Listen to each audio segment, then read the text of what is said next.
plugging it up or stopping an eruption. But what if we could harness its incredible raw geothermal power? Today, we're diving into a source document that lays out a plan so audacious it's hard to believe, using the heat from volcanoes to solve the world's freshwater crisis. And that really brings us to the core question, the big what if behind this whole idea. What if you could take the very thing we see as a massive danger, that incredible destructive heat bubbling just beneath our feet, and turn it into an engine that creates the one thing we all need to survive, fresh water? I mean, think about it. On one side of the coin, you have the immense, basically uncontrollable energy of magma chambers, this constant geological threat. And on the other, you have a global population that is desperately facing water shortages. These two massive problems seem like they're from different worlds, right? Well, the concept we're about to explore aims to connect them in a truly radical way. Now, this isn't just some vague back-of-the-napkin idea, oh no. It's a detailed conceptual framework with a very formal and very long name. The Subterranean Geothermal Desalination and Volcanic Risk Management Architecture. Yeah, it's a mouthful, I know, but it perfectly captures the project's ambitious goal, tackling two problems at once. The entire philosophy behind this underground solution is surprisingly elegant. Instead of fighting nature with brute force and massive machinery, the whole architecture is designed to work with it. It's all about using fundamental physics to do all the heavy lifting for us. Let's see how that works.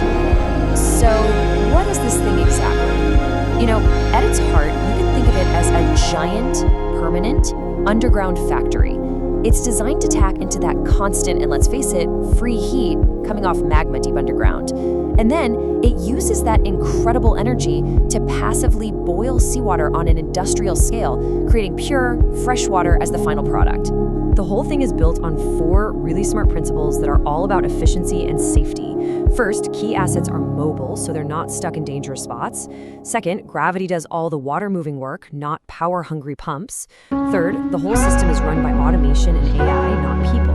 And finally, simple physics drive the process, so you don't need a bunch of complex, breakable machinery. Okay, this part right here is, for me, the real game changer. Think about traditional desalination plants. They use a colossal amount of electricity just to pump massive amounts of water around. This concept gets rid of that cost completely.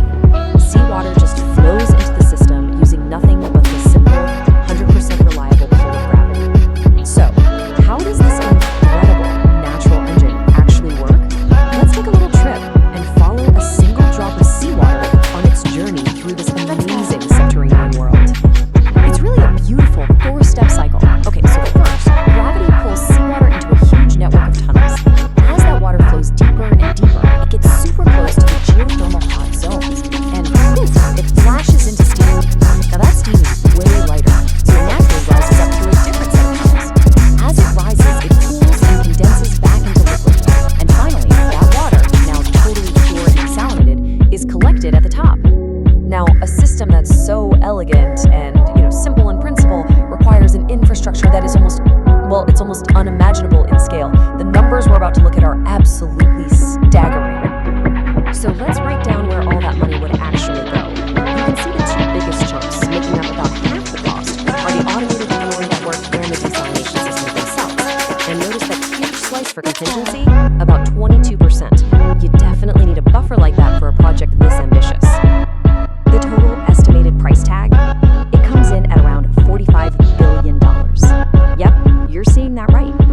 To put that in perspective, we're talking about the same league as building the International Space Station. It is a truly jaw-dropping figure.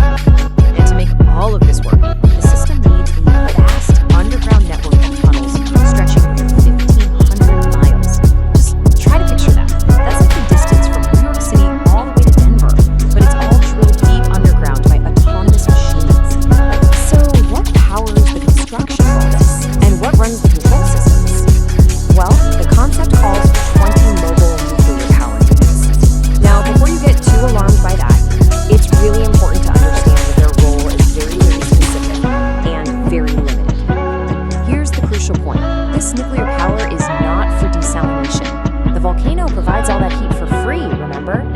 These are actually small mobile reactors that are only used to power the big tunnel boring machines during construction, and then later the AI control systems. And because they're mobile, they can be moved away from any high-risk zones if they ever need to be. All right, so for a $45 billion price tag, what's the potential payoff? And let's be honest, just how realistic is this whole thing?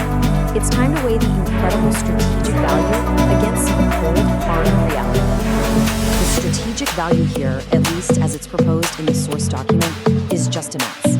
We're talking about a long-term, totally energy-independent source of fresh water, one that runs with minimal human oversight, could potentially reduce geothermal risk over many decades, and, this is a big one, could be scaled to other volcanic coastal regions all around the world. But, this is a huge but. Now it's time for a major dose of reality. The source document is very, very clear in its decisions.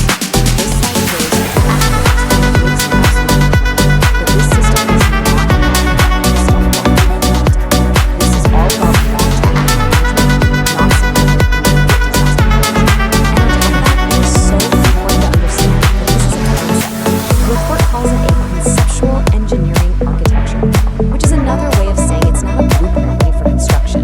And those costs, they're just ballpark order of magnitude estimates. The whole idea really depends on future engineering breakthroughs to even be possible. So where does that leave us? It really comes down to this one last question. Is this a glimpse into a brilliant